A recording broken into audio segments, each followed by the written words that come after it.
I'm a little intimidated to try to deal with the Romantic period and Romanticism in general. I know I can't do it justice, but I can't let it stop me. I'm going to try.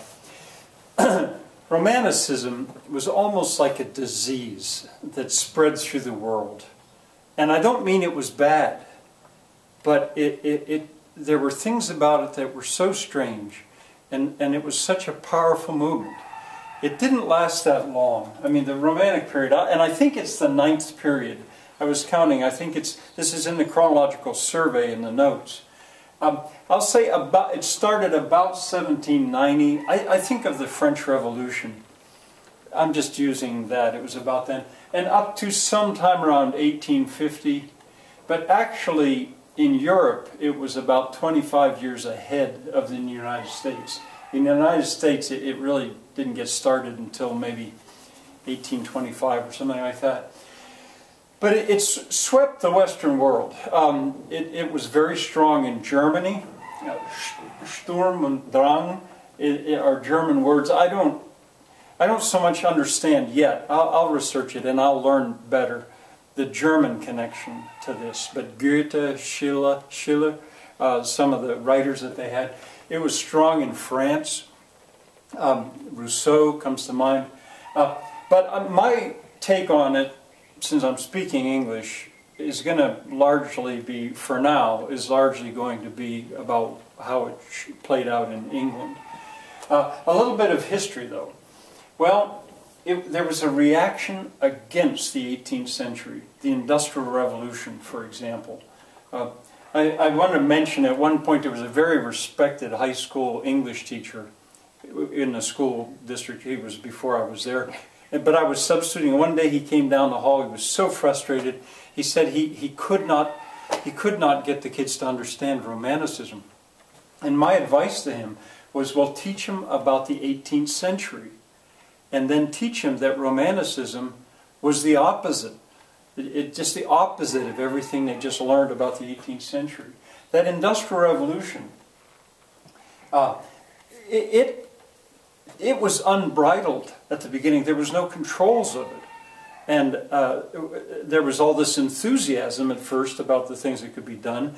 But within about 50 years, it became apparent that industry running rampant was doing tremendous damage to the world and to people as well.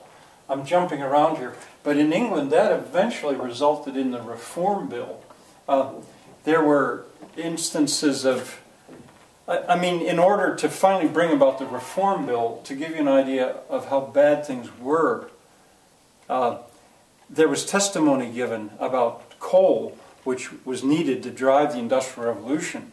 Well, in the coal mines, well, see, there were no laws that controlled child labor, no laws like this at all. And in the coal mines, there was evidence that came out that children were spending their lives living almost like rats underground, because the coal seams, as they would get narrower and narrower down underground, a man couldn't crawl in to dig the coal, so they were using boys that could squeeze in there and dig the coal out. I mean, these are horror stories, but they're real. Of course, these children, they didn't live very long. Rickets was a disease that began to show up for the first time after the Industrial Revolution, because children were not getting sunlight. They were working sometimes 14 hours a day, 6 days a week. The coal is a dirty fuel, and in these cities the streets were narrow and a black cloud over it all the time from the soot falling. And so this new disease showed up with children with crooked arms. And they didn't know where it was coming from. Eventually they figured it out. Well, I jumped to that because I'm trying to show you that the Industrial Revolution, to understand Romanticism, you really have to understand that people were beginning to be horrified by what the Industrial Revolution was doing. The Luddites, if you want to look them up, they could tell you something about it. Well, meanwhile, in France, the French Revolution, you know what to say about that. The lower class, the poor people, rose up against the rich people. And, you know, I'm not a history teacher, but you know, this you should be easy enough to remember or know about. the wealthy in the 18th century basically had, there was no use. They were doing nobody any good. And the French lower classes decided to just wipe them out. And they brought, you know, I could have added with the guillotine here, because that, you know, the guillotine, or the guillotine, a machine to efficiently lop heads off. They were bringing the wealthy, the aristocrats, in wagon loads into the heart of Paris at the what was it, the Reign of Terror, I think they called it. And men, women, children, old, young, no use to them, lopping their heads off. There's so much more I could say about this, but time is short. That was scary. Americans typically think that, whoa, the American Revolution, that was a big deal. Well, it was. But the French Revolution was the one that really was a world changer.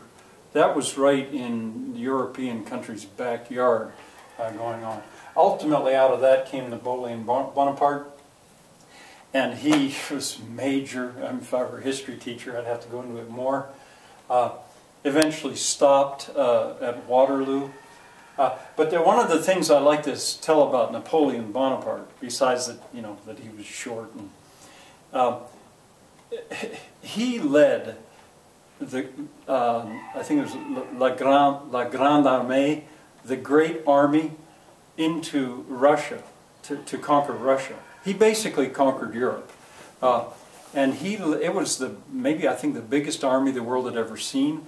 500,000 men, 500,000 men, and they went to take Moscow, or Russia, and the Russian winter stopped them. It happened 2 or 3 times in history, in 1812. And of those 500,000 men, something like 25,000 made it back to France. He lost almost 500,000 men. And yet, within about a year, he was put back in power again. It was kind of amazing. In the United States, people study about the War of 1812.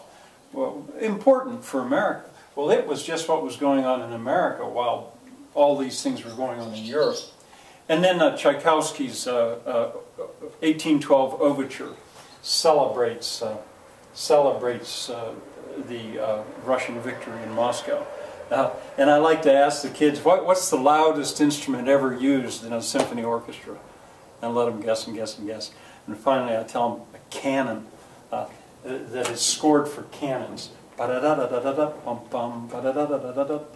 right at the end it goes into the Russian national anthem.